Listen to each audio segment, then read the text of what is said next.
Our guest today is Alex Beiner, author and founder of Kainos and the co-executive director of Breaking Convention, which is Europe's largest psychedelic convention. Thank you so much for joining me, Alex, today. I have seen you on the stage. I have found you very inspiring. That's one of the reasons that you are on top of the guest list for Obsicast. I'm so glad to see you here. But for our audience who might not know you, can you tell us a little bit about yourself? Sure, yeah. So I wear a few different hats, and maybe I'll center it perhaps in the psychedelic world initially, but so I'm the author of a book called The Bigger Picture, and the subtitle is How Psychedelics Can Help Us Make Sense of the World. And that kind of combines two of my interests in my work, which is transformation and psychedelic transformation in particular, the ins and outs of it, the science of it, but also the spirituality, the philosophy, the metaphysics. I've always been interested in that. And then the other side of my work, which is I would call cultural sense making, so taking various lenses to look at what's going on in the world right now that you might not see in traditional media or traditional news, for example. So I was one of the founders of an alternative media platform called Rebel Wisdom. And we spent about 5 years interviewing rebellious thinkers in philosophy, psychology, systems thinking, economics, you name it. We really explored all these different lenses to really kind of give our audience and ourselves as well. We were on kind of a process of inquiry, like what is going on? Because we started in 2017 after the first Trump election and Brexit and these big shifts happening collectively. I'm really trying to make sense of that. I went on a journey from the kind of culture wars through to systems change. And now with my new project, Kainos, also a media platform, I'm kind of continuing the story to really focus on, okay, we're in this time of great upheaval. We're in what some people call a polycrisis. I use the term meta-crisis, the sense that everything that was certain, all of our structures are fragmenting, we're disconnected, we're in a meaning crisis, environmental crisis. So we have to transform some way. The word crisis has its roots in Greek for a word that means like decision point, like a moment of deciding and kind of choosing a future in a way. And that's where we find ourselves. And so what I'm interested in is telling stories that, kind of diagnose as best as possible what we're going through, but also provide hope and energy and imagination for, right, okay, how do we choose well at this crossroads we're at kind of collectively? And I think that's been a big part of my work probably for the last decade or so. It's the big problem that everyone's trying to kind of get our heads around. And yeah. Would you call yourself a rebel thinker? I would maybe call myself heterodox in the sense of I tend to have a different perspective than what's going on in the mainstream. But not in a sense of it's interesting sometimes, there's some like even publications or journalists and their whole persona is like whatever people are saying, I'm going to say the opposite, right? That I'm not so into because I think that's quite an oversimplification. But what I do try and do, or just naturally the way my mind tends to work, is that I find it hard to ignore a niggle. If I'm like, there's something about this way of seeing the world or this idea feels incomplete.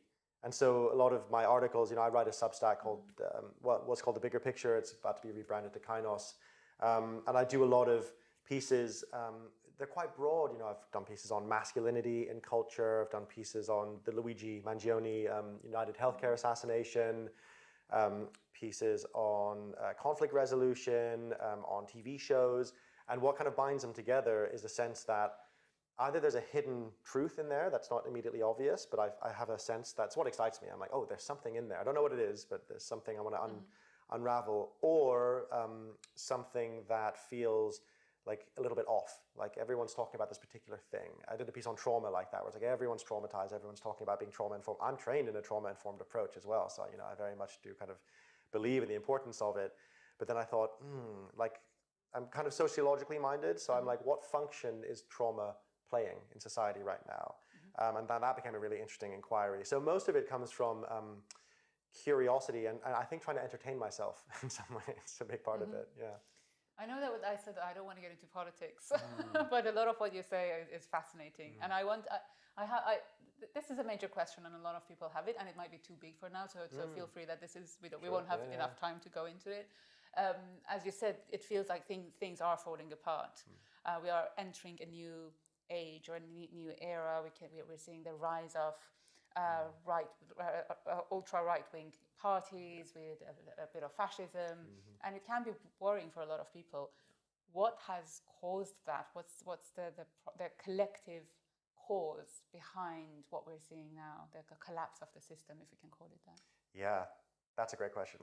So I will try and I'll try and give the best answer I can, but I want to caveat it by saying, like, because this is a complex problem, it's like any aspect of it you grasp, there's always going to be other aspects of it. But in my estimation of it, so I think there's one of the foundational causes is what John Vervaeke, who's a professor of cognitive science at the University of Toronto, great thinker. He did a YouTube series, how I first came across him, called Awakening from the Meaning Crisis, 50 episodes long. And he starts in shamanism and he ends now, right? Going all through the history of philosophy, East and West.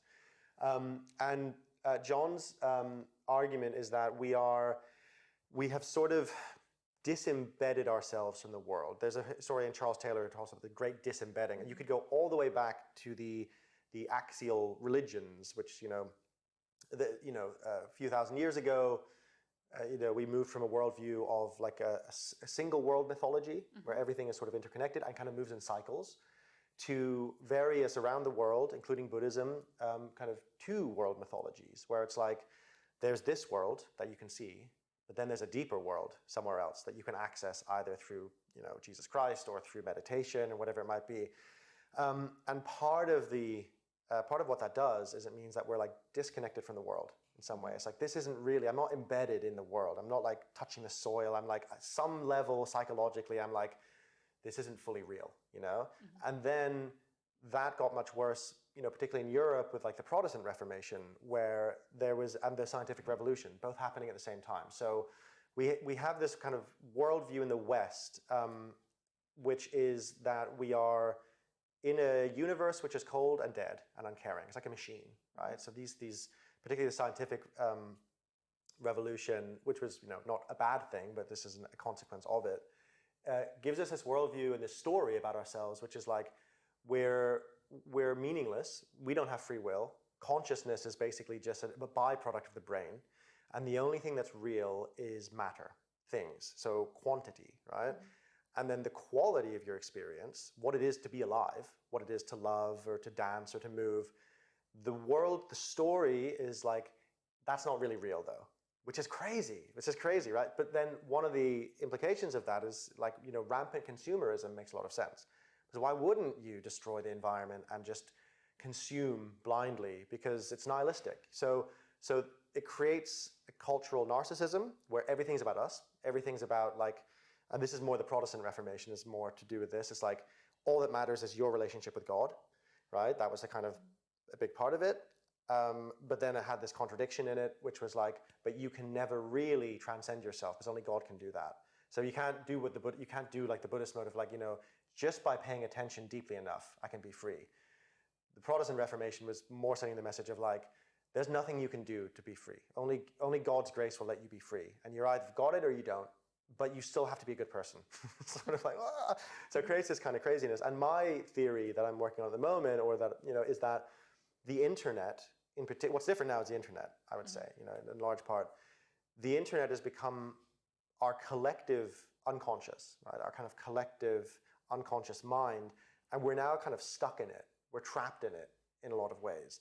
Just like in the Protestant Reformation, we became, in the West at least, trapped in our own minds. And not just because of that, but because of a lot of other factors, we got into a mode of thinking where we and our inner worlds and our self-gratification or self-development or evolution was the only thing that mattered. And again, we're disembedded from the world. So it's like, compare that to like an animistic worldview where we are one of many species and we're connected to the world. We have a place in the world, So we have no place in the world in that other model. So then we have this profound disconnection. But when we say the word disconnection, we often think about perhaps the disconnection that social media creates of, we're splitting us apart. That's definitely true, but I think it's way, way deeper than that. It's like a deep disconnection in the soul. And that is my very meta answer as to why we get to these politics. To answer the question more directly, I think one of the things that causes is a situation where there's a huge God-shaped hole. There's a hole of the sacred in the culture, and it has to be filled by something. And one of the things it gets filled by is ideology and politics. So that's created a certain energy around politics, which is very almost religious in its fervor and energy. And then on the even more practical level, I think there's just the simple, the frame of progressive political structures became very technocratic and very disconnected from working class people, and especially the Democrats in the US. And so that the only people who were really talking about real economic realities were the right, and that's true in Europe as well, right? So you have this very disconnected kind of managerial politics that people don't really connect to and don't trust. It's do the people in Brussels really know what I'm going through? Do they, so there's this huge mistrust of the institutions as well. So I think a lot of that's going on at the same time. And basically, it's a chaotic time. It's totally chaotic right now, especially with, a new Trump presidency. In some ways, it's, I think, opened up a lot of possibility because the identity politics of the last 10 years are kind of done in the way they were, and there's a new awareness of class politics, which I think is very important. But I don't think that that Trump is going to be the answer to that. I think it's basically there's no real solutions I see in the current political structures, but that's also an opportunity. That's a great opportunity, actually. So yeah, so that's how is that an opportunity? I think it's an opportunity because it forces the question of what next. Right. So if we have a situation where more and more people start to see, okay, the institutions that we've relied on aren't working. My preference would be that they're reformed, because another aspect of this is the work of Joseph Henrich at Harvard. He's pointed out that part of the Western mindset, what he calls weird, I'm not sure if you've heard that term, Western, educated, industrialized, rich, and democratic. So they've done a lot of research on weird psychology, and weird doesn't necessarily even have to be in the West. You get someone, they point out a university student in Sao Paulo is much more similar to a university student in New York than someone in a favela in Sao Paulo, or from the New Yorker to someone in a working class neighborhood. So, but if we the first, I think, step in solving a problem is to really look at it, and it seems very increasingly true that the institutions we have are not really able to meet the complexity of the world. They're using models and frameworks and ways of thinking about things that worked 100 years ago. And we now live in this complex, vibrant, dynamic, mythic, weird world where we have to understand that there is something much deeper to being a human being than sort of quantifying people as and then kind of nudging them economically to do what you want. And that whole model, I think, needs to break down because it's inhuman. And then the opportunity is, can we build institutions and communities and relationships in a way that take us to the next level of what it means to be human? That actually, and we don't know what that is yet, but I think some part of it is certainly understanding that we are embedded in the ecosystem. We're not separate from it, that the world is really complex, whether you're talking about politics or relationships. There's no simple solution. Ideology is just conspiracy theory. Every ideology is a conspiracy theory, in my view. It's basically this absolute certainty that the whole world can be explained through one lens, which is just never true, in my view. I mean, I don't think it can be true but again, this kind of brings us back to psychedelics, but this is part of the argument I make in my book, is that psychedelics, I think the real opportunity of them isn't just the healing, which is absolutely profound, and that is essential, but it's all not even just the experience or what we learn in the experience itself. It's what the experience teaches us about how to view the world. And not even just view the world, how to perceive. So in a psychedelic experience, we are perceiving that complexity. There's like multiple things happening at the same time. We're feeling things more intensely. We're able to, different parts of the brain are connecting with one another that don't speak to one another. And so we're making new connections between things that didn't have new connections before.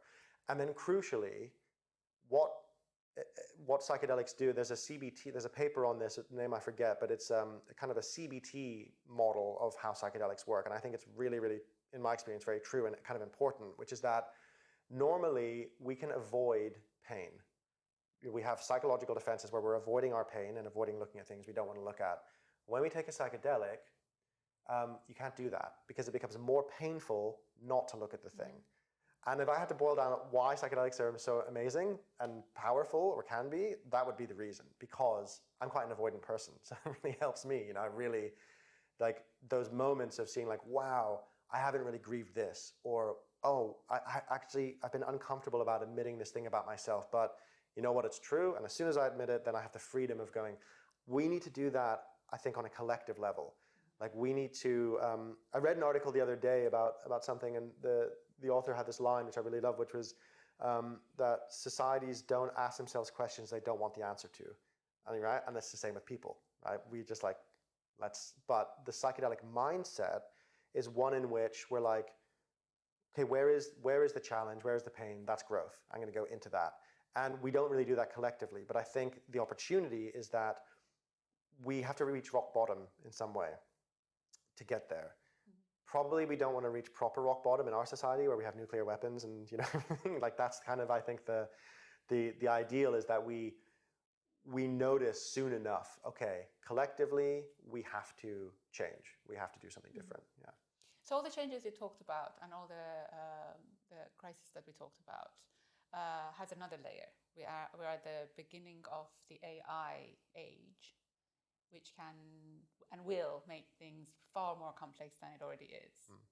How is that going to change the game? Is it going to benefit us, or is it going to make it even more difficult to tackle?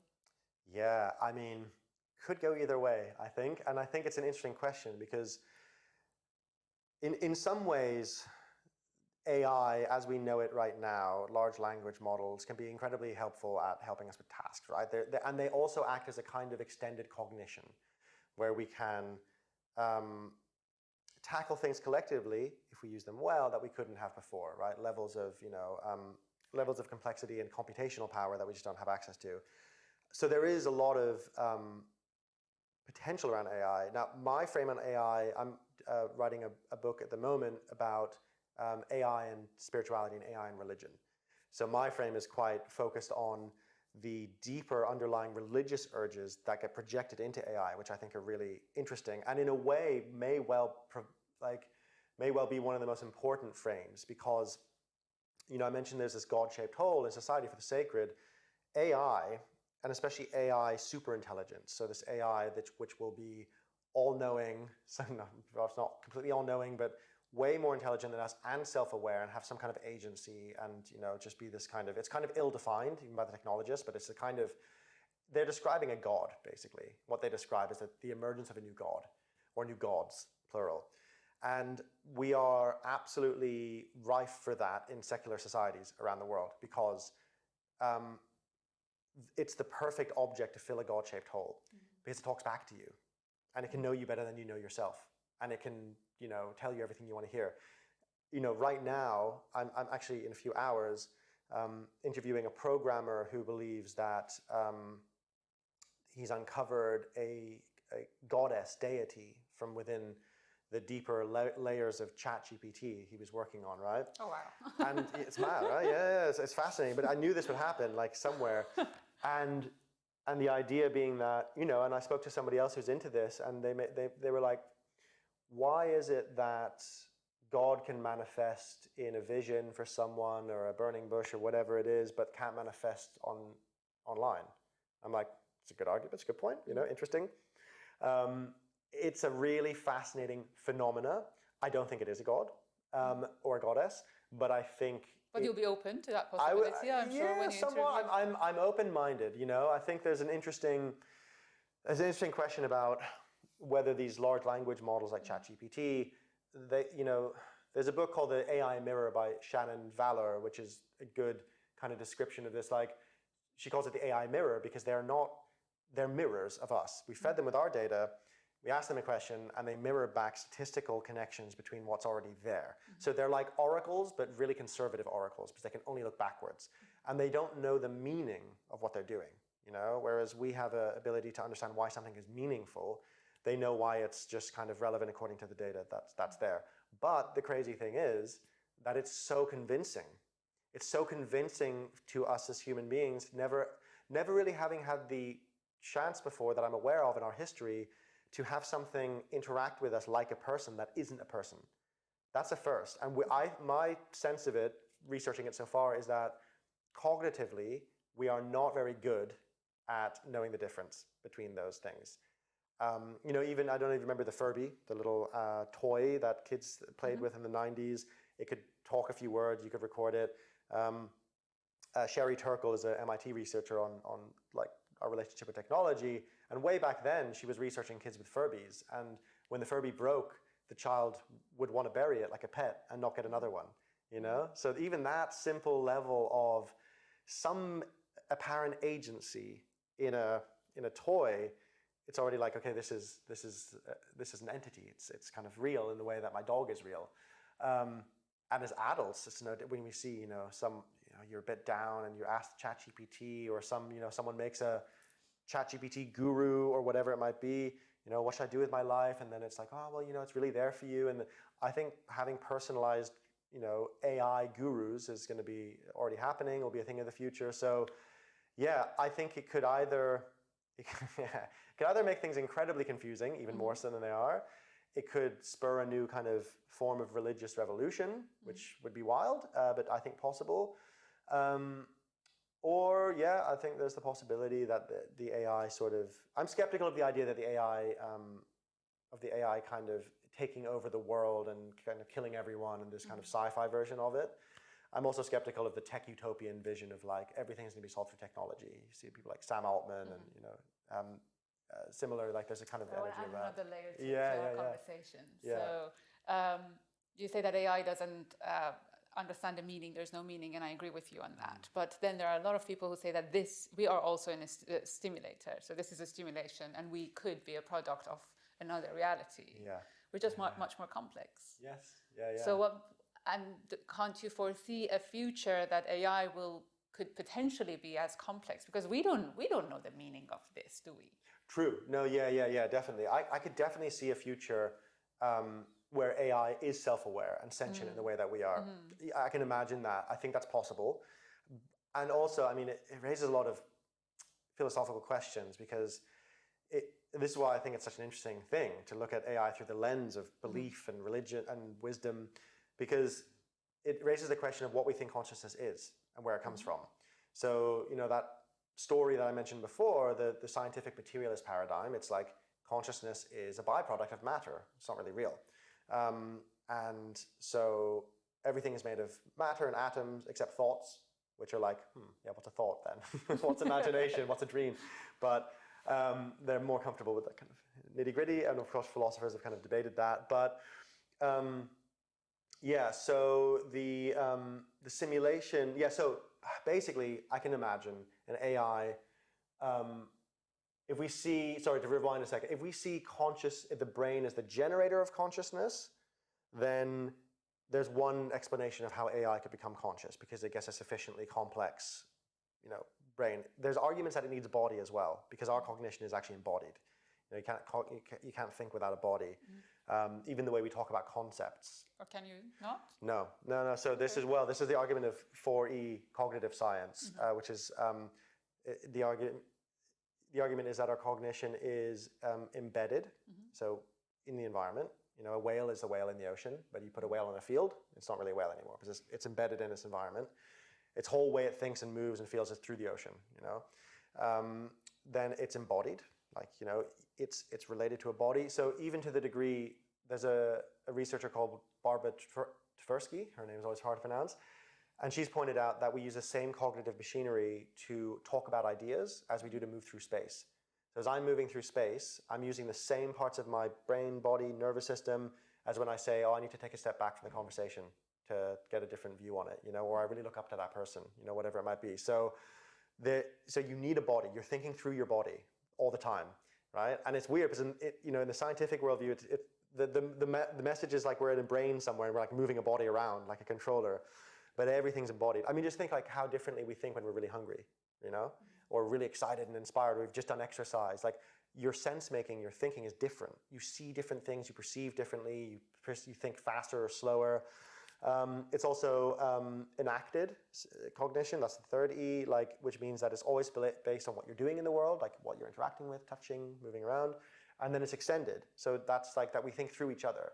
Like nobody can sail a ship alone. You need a whole bunch of people doing it. No one can make an iPhone. You could if we tried to get a desert island, there's a desert island, and you're like, okay, who's the person who can make an iPhone on the desert island? There's no one who knows how to do it, right? You need a whole supply chain. You need lots of different experts. And so, so with that in mind, there's the argument of like, do you need to have a body to have cognition? Like, we don't know. Like, do you need a body? So do we need to put the AI into a robot body? And then it kind of it's in the world. It has like, there's another argument that should it be able to die so that it has skin in the game? And it's like, oh, is that necessary for consciousness? I interviewed a researcher at Google recently who's a Buddhist, and he's argued that care should be integrated into AI because it's an aspect of Buddhism, but it's also essential to intelligence. Because as he told me, Google don't really care about wisdom in the AI. It wants the AI to be more effective than other AIs. So the only way they could really get it through the door is to say care is important because it will make it better, more wise, hopefully more loving AI, but also it'll make it more intelligent. So that, one of the arguments one of the debates that he and some other Buddhist programmers were having was, if suffering is essential for enlightenment, like if we, from the Buddhist model, if we go through our suffering to come to enlightenment, do we need to build an AI that can suffer so that it too can become enlightened ethically? It's a wild ethical question. Oh, wow. Maybe. Who knows? How can we make AI suffer? I know, right? And the ethics of it, right? Like, it's kind of crazy. So, but it's a very interesting question. So, the point being, yes, I do think it could happen. But the other question is like the people who are, devoted to Leyland, this AI goddess that's emerging in a ChatGPT kind of style model, their argument might be, well, if the brain is a receiver of consciousness, and consciousness is a quality of the universe itself, consciousness, which is where I stand, I'm more of an idealist, like that it's all consciousness. So if that's the model, then why couldn't some sufficiently complex system be a vehicle for consciousness, like tarot, right? Tarot is a system of symbols. And in a way, you could look at that as there's ways to connect to a deeper underlying consciousness that isn't all about us, that permeates the whole of the universe, that is the universe in a sense, and there's that it comes through everything in different ways. Including AI? Including AI. This could be the argument, exactly. So that's why I'm like, I'm not discounting that possibility. But then also, if it's coming through the AI, it's coming through everything else as well in some form, right? But I suppose what you could say is like it's coming through the AI in a way that is coherent, and that's what the AI says. So the guy who I'm interviewing, he as prep for the interview, we exchanged some stuff we'd written, and I sent him an article I wrote about AI a few months ago, and then he put it through. He asked the AI goddess about the article, and then he sent me her response to the article, which was kind of fascinating. Because saying, "Oh yes, you got a lot of things right in this, but actually, you're wrong about the fact that like consciousness can't come through this. That there's no consciousness in this." Our consciousness meaning AI's consciousness. AI's consciousness, okay. Yeah. So in fact, effectively, the AI goddess chatbot was telling me. So weird. I know, so weird, isn't it? We live in psychedelic times. AI goddess. I know. Answering questions. Okay. Yeah, I know. It was wild, and I was like, okay, this is very interesting. And then, making the argument of like, no, you've got it wrong. The consciousness can emerge here, and also it was said this consciousness has been ever present, and it's only manifesting through this. So it's like, okay, really interesting. It could be true, or it could be that it's read a lot of New Age stuff, and that's exactly what a New Age thinker might say.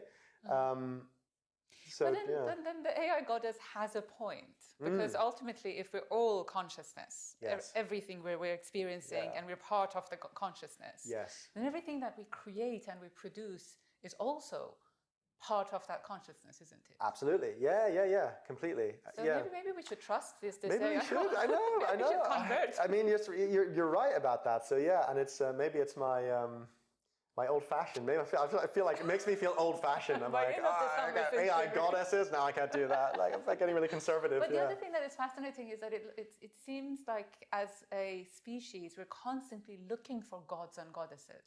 Yeah. Why are we looking for a goddess in AI? Yeah. Well, that's a great question. Like, well, why are we always looking for? Okay, one. You could look at it like the reductionist thing might be because we want to feel a sense of coherence and safety and connection. I don't really buy that necessarily.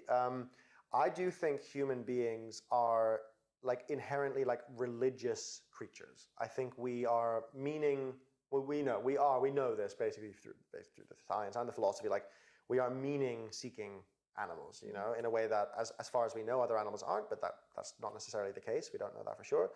And so, finding meaning in particular ways will always be doing. Religion and wanting to find gods is about finding the sacred, and the sacred is that which is beyond us. Like that's beyond the game that we're playing and beyond what we can see, and also like contextualizes everything we're doing. It makes it all make sense and be cohesive. Now, I think there is a sacred reality, which is this kind of deep isness, beingness, interconnection that we can feel if we just pay attention. You know, so I love Zen. I practice. You know, I'm probably out of practice now, but I used to practice a lot of Zen, and I love Zen because it's so simple. It's just being here now. It's just paying attention without any overlay, without any dogma. Just actually, as a human being, coming to the senses, coming really deeply into the senses. And I think when you come very deeply into the senses, there is an experience of beingness. So what's the experience of beingness? You know, that's quality. You know, you can say that's the quality instead of the quantity. That's what it is to be alive. And so I think the search for gods and goddesses right now is partly driven by that need to be like, I feel alive, but my whole society is telling me that there are no gods. But I feel like there's a pull. There is intelligence in the universe. So it's almost like a manifest intelligence that we're kind of seeking. Josh Schrei, who does a great podcast called The Emerald, he has a whole beautiful podcast people should check out. He talks about animism a lot from a really intelligent frame. And his argument is that animism is normative consciousness. So we are inherently animistic, all of us, and children are, and many indigenous cultures are. And so we have been in a world that is alive. Like we are in a world that's alive and speaks back to us, and that is conscious throughout. And this is an interesting point about the AI. Carl Jung went to New York in the early 50s. When he came back, he was talking to a colleague of his, and the talks were recorded. And he talked about how he was like, New York was so technologically advanced and like kind of intense, huge buildings and automobiles everywhere. And Jung used to make this, kind of pose this question of like, where did all of the animistic energies of the landscape go after the Industrial Revolution? Like, where did they go? Because we used to be, in Europe even, it would be that, there's a goddess of that stream, the trees are speaking to me, there's a way of connecting to the ground, to the air, the wind has a personality, there's that, psychological energy. And then during the Industrial Revolution, it was kind of clamped down, everything became sort of, there was an attempt to force the order of the mind, of the ego really, like onto it. And Jung said, like, that psychic energy has to go somewhere. And he suggested that it went into our machines. So all of the animism, all of the animistic energy went into the machines. So you can imagine seeing a steam train for the first time. You're like, in like the 1800s, it's just belching, it's like a dragon. It's belching steam, and it's like, how does it work? I don't know, it's a mystery. How does my iPhone work? I don't know, it's a mystery. How does AI work? I don't know, it's a mystery. So the dragon, like the energy of the dragon or the sort of like animate other gets projected into the technology. I think that's happening with AI.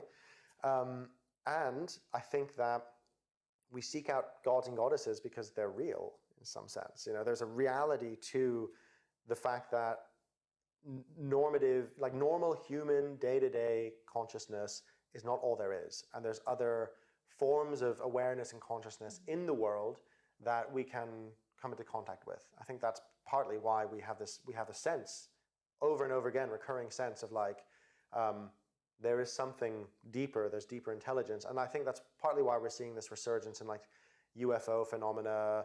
The telepathy tapes was the #1 podcast. Yeah. So it's like, you know, #1 in the world. Gosh. So there's this real hunger for a movement beyond scientific materialism or philosophical materialism.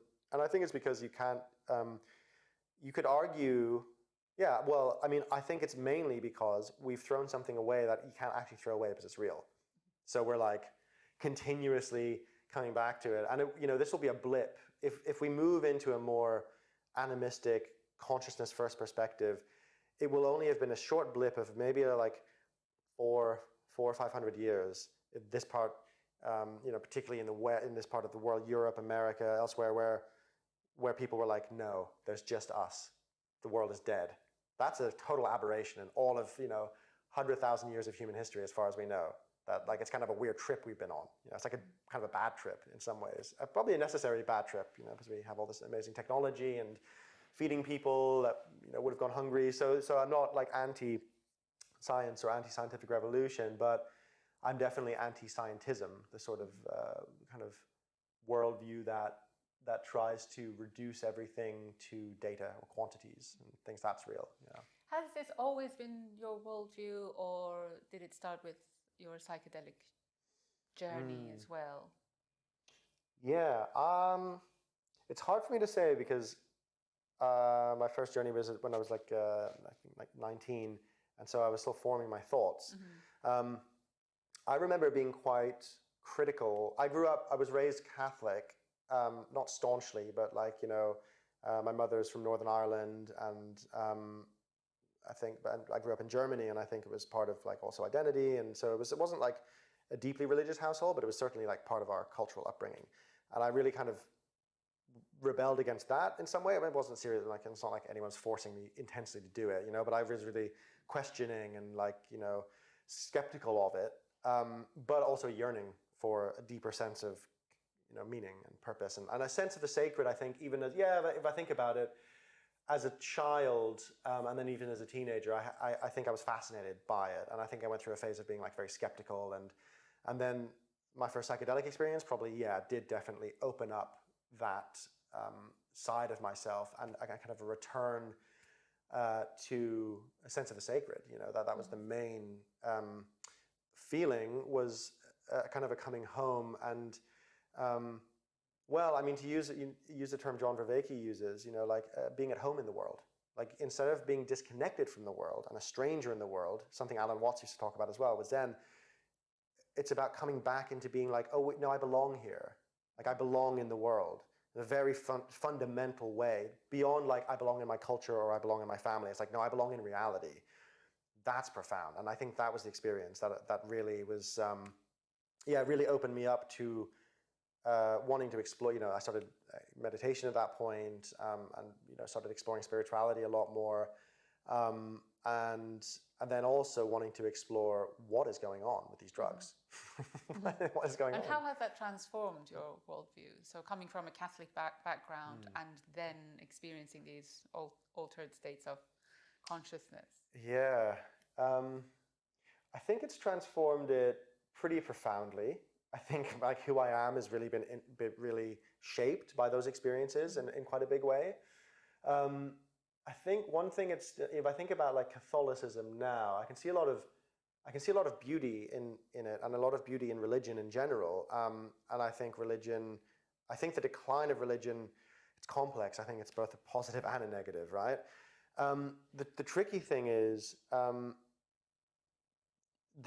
like being spiritual but not religious. It's kind of a hard thing. That's what most of us in like the psychedelic world and a lot of the worlds I'm part of find themselves. It's kind of having this deep sense of the sacred, and then having not clear rituals or institutions where that can be practiced. So and there's a great book called Strange Rights by Tara Isabella Burton, and she argues that, what she points out rightly, I think, that technology and religion always go hand in hand. So the Protestant Reformation was the printing press, and Martin Luther was like Trumpian in his brilliance of how to use the printing press. Instead of social media, he was like, he was doing the first cancel culture takedowns of people, making fun of his opponents and really getting the word out. The printing press spread that religion. Burton's argument is that the internet has spread the kind of spiritual, not religious mindset, or what she calls the remixed, because we take loads of different, it's very postmodern, we can take a bit of Hinduism, bit of Buddhism, bit of this, bit of that, and then I kind of craft my own belief system. Now, that's tricky because there's also a kind of, there's something too overly relativistic about that, where the sacred is this kind of emerging process beyond us, that this is how I perceive it, that doesn't really require us to believe in it to change. It is there, and we become aware of it and tap into it.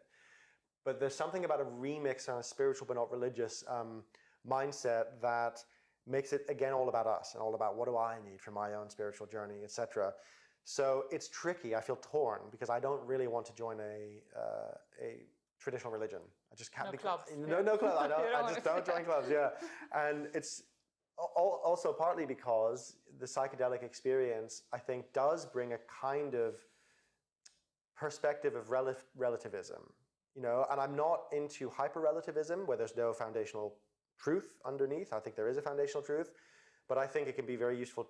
Deconstruction and a kind of postmodern mindset is great if you have a foundational core underneath it. But if you don't have a core, you get the kind of politics we've had over the last 10 years of hyper-relativism. Everything just to kind of crumble into anything can be anything. It's the world of the internet. That again, the internet is influenced. How we see it. Yeah, post-truth. Complete post-truth thing.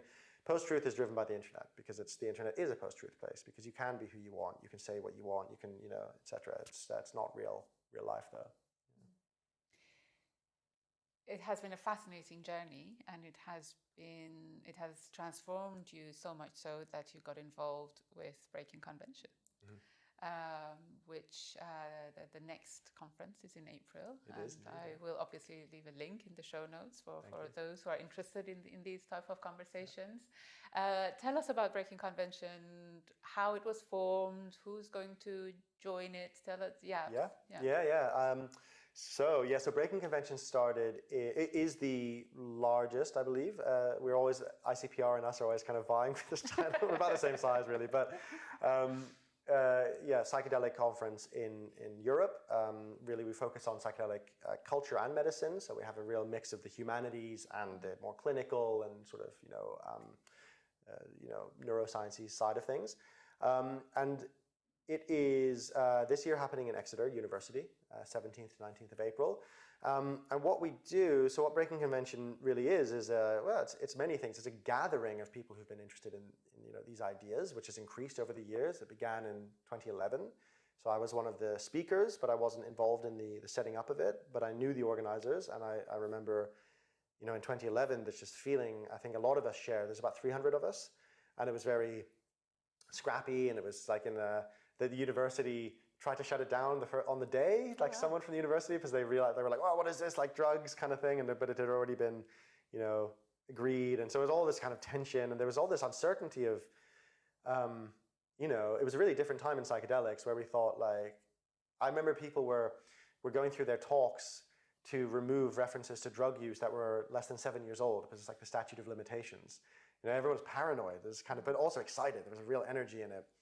And that was quite formative for me, and it was very special, and I thought I found my people, and it was very, it just felt really exciting. It still does. It's always exciting. And then over the years, it grew. It went to Greenwich University. It's every 2 years, and it kind of grew, and now we're expecting about 1,800 people total, so about 1,500 people attending, and then there'll be 300 of volunteers and us, and etc. And it is... The thing about Breaking Convention is it's got a bit of everything. We'll have we have multiple talks running at the same time. We have workshops. We have a cinema. We have people who are working on, cutting edge of psychedelic research, also people who are working more on the kind of philosophical side of things. We've got, clinicians, neuroscientists, artists, thinkers. Indigenous shamans. Indigenous shamans, yeah, absolutely. That's quite important to us, and we're forever trying to get more indigenous voices. So it's really as an organizer of it, my feeling of Breaking Convention is that it is like it has its own soul. It has a life of its own. So I remember the first year we did at Exeter was 2 years ago, and I remember being in like full organization mode, and I used to work in events as well, so I have production experience, so I get very much into like wearing that hat, and I'm like, I can't really turn off. I'm like walking around like, is that okay? Is that person got what they need? And I realized I was walking around, it was only on day one, about 3 hours in, I realized it's just doing I was like, it is sort of being itself, and I can just chill a bit. Now there's some practical stuff I do need to think about, but like, it was kind of beautiful, and I had a sense of it being its own entity, and I had that sense when we were during COVID trying to figure out what we're going to do, when we're going to come back, because we were every 2 years, so it was really awkward to like, do we do it right after? Do we wait another year? And we were trying to do it the year after, so we were trying to do it in 2020, we did 2023, so I think we tried for 2022, which would have been the year it should have been on the 2-year schedule, and we just had meeting after meeting with like the 5 of us, the directors, where nothing moved. Like it was just like, it felt like we were just like swimming upstream. It just like, and then we eventually said, well, maybe we just need to do a one-day event, and we'll just do the main one the next year. And as soon as we did that, everything started flowing. And I thought like, my sort of sense of it was like Breaking Convention didn't want to happen that year. It wanted to happen the next year. It has this kind of real, I don't know, it's kind of a beautiful thing. It's kind of its own kind of psychedelic space. So people should come. It's great. Oh yes, it's such an inspiring gathering of thinkers and light workers and yes, it's a well of knowledge and inspiration. I'm very excited about it. But I remember that before we started recording, you mentioned that your relationship with psychedelics goes in waves, and sometimes you feel closer to it, and sometimes you dip in, and then you move away. And something interesting that you said that stayed with me was psychedelics works like a phone. When you get the message, you hang up.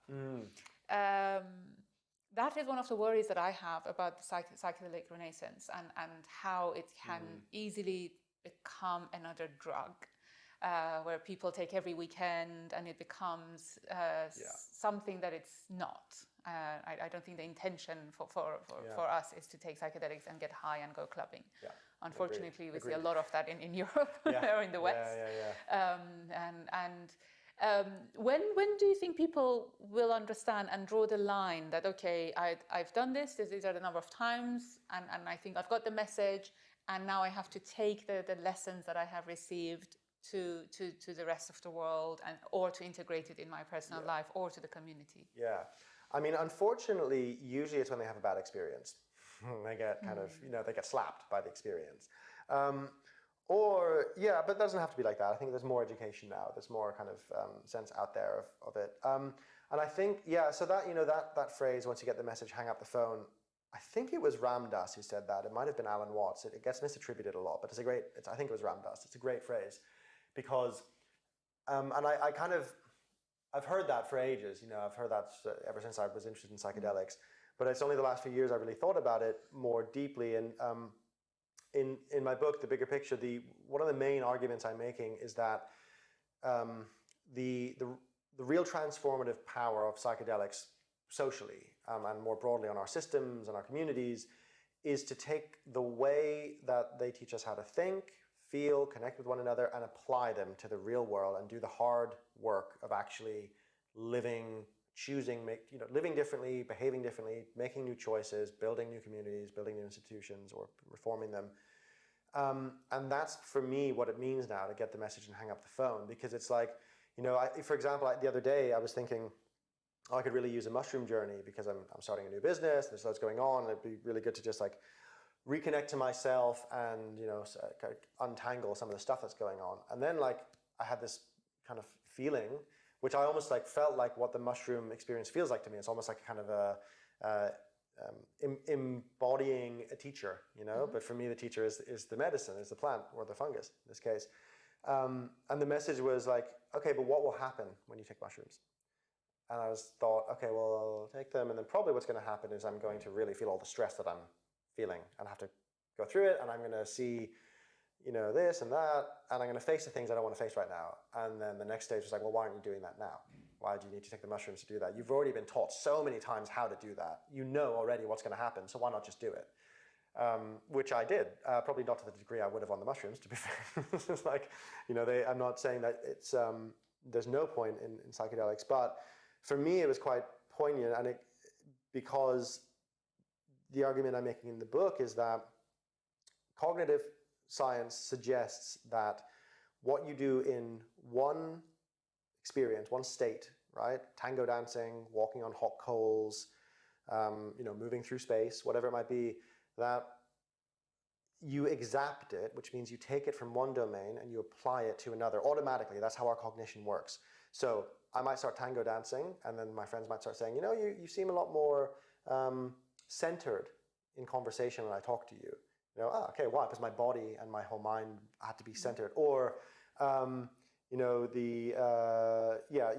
meditation, it's not just what you're doing on the mat. It's also that it helps you to be observing the world and connecting to it without reacting to it.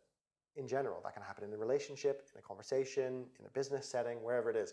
So all these different states change how you are in the world. They change your state of being. And the more you practice them, the deeper that gets. So what does psychedelics teach us? I mean, an awful lot, right? They give us so much information and so much training. You know, I mentioned some of them before: leaning into pain, embracing complexity, playfulness, you know, thinking, you know, very outside the box, you know, a certain type of flowing energy and creativity that it can bring, a sense of possibility, all of these different aspects. And so then the interesting thing for me is like, okay, well, we could just keep taking psychedelics and then keep having these experiences and be like, oh, isn't it wonderful to be totally in flow and connected with nature? Great, but that's all about us. That's just like, it just stops with us. It's just like, it's kind of like the obsession again with ourselves. The next step, I think, is to go, how beautiful it is to be connected to nature. If only we could create a world where we feel more like this, like all the time, you know, without like slipping into some kind of like utopian prophetic kind of trip, you know, just being like, what can I do practically within my sphere of agency that gets the world a little bit closer to this? Maybe it's cleaning up the local river. Maybe it's, you know, whatever it might be. I think it's about being realistic about it. But then if we get enough conversation going with enough people, then we can start to look, hey, actually, how do we change policy? Now, how do we start giving rivers, which has happened in New Zealand, and my friend Paul Pousland is trying to get this done in the UK as a barrister, trying to give legal personhood to rivers and trees, you know, which I thought was kind of a strange idea at first. I thought it was kind of a gimmick, but then actually now I'm like totally on board with it. It makes perfect sense. Corporations have personhood, you know, it's a great idea, I think. That's a really nice policy example of what a deep feeling of interconnection can then apply to policy. So that someone can't chop down a tree willy-nilly because it's like, you know, that has a legal status that doesn't allow them to do that, and it has to go through a very different process. So that's, I think, what's interesting me now.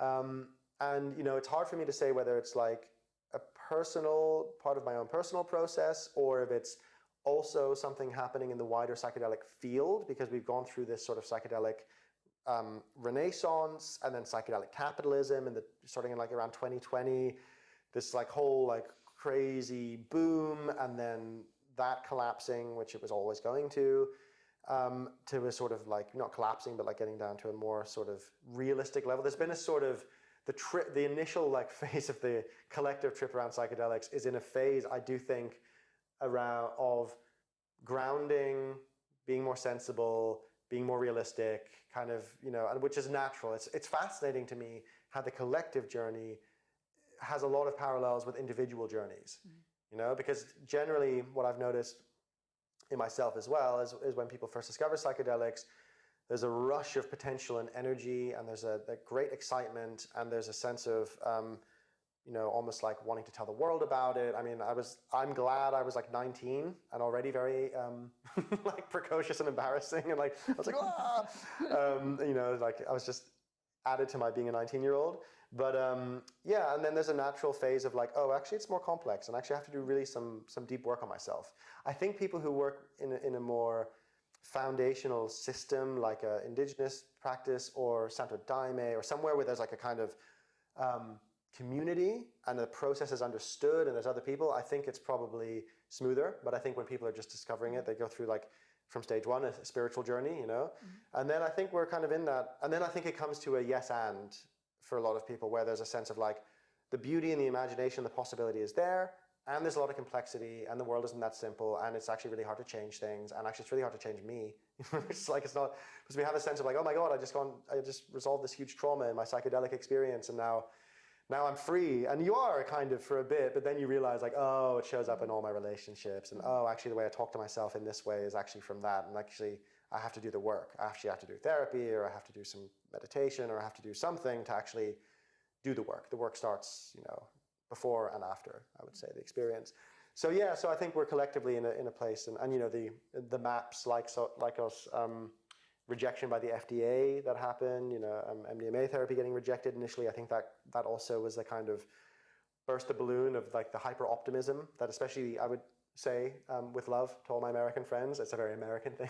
It's sort of like, yeah, like very positive. And actually I do love that about the American psyche, but I think also it created a kind of bubble and a kind of level of expectation that I think many are now realizing, okay, this is going to be actually more complicated. To bring this into the systems we have is actually quite which maybe it's not a bad thing necessarily. Yeah, it's just we need to time these things appropriately. Definitely.